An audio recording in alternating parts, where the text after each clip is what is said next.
فی اموالہم حق للسائل والمحروم، تو ہمارے مالوں میں مسکینوں اور فقیروں کا حق۔ قرآن نے یہ نہیں کہا کہ ان کو دیتے ہیں تو احسان کرتے، ڈیو آپ جانتے کہ کسی کا دینا ہو تو دینا پڑتا ہے، اور اگر آپ نہیں دیں گے تو وہ عدالت سے لے سکتا۔ اسی طرح اللہ کی عدالت میں یہ مساکین آپ کو پکڑیں گے کہ تمہارے مالوں میں تمہاری ضرورت سے جو زیادہ تھا وہ تو ہمارا تھا، تم نے کیوں نہیں دیا؟ اور وہاں اگر اللہ تعالیٰ یہ فرمائے گا جو انجیل مقدس میں بھی ہے، حدیث پاک میں بھی ہے، خود مالک کائنات کہے گا کہ میں بھوکا ہوا اور تم سے کھانا مانگا، تم نے مجھے کھانا نہیں دیا، میں پیاسا ہوا اور پانی مانگا، تم نے پانی نہیں دیا، میں بیمار ہوا اور تم میری بیمار پرسی کے لیے نہیں آئے۔ تو یہ امیر کہیں گے اللہ تو سے رب العالمین، تو ان باتوں سے پاک ہے، تو کب کھانا مانگتا، تو کب بھوکا ہوتا؟ اللہ کہے گا میرے غریب بندے نے مانگا تو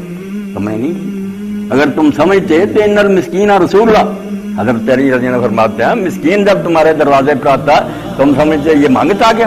وہ تو اللہ کا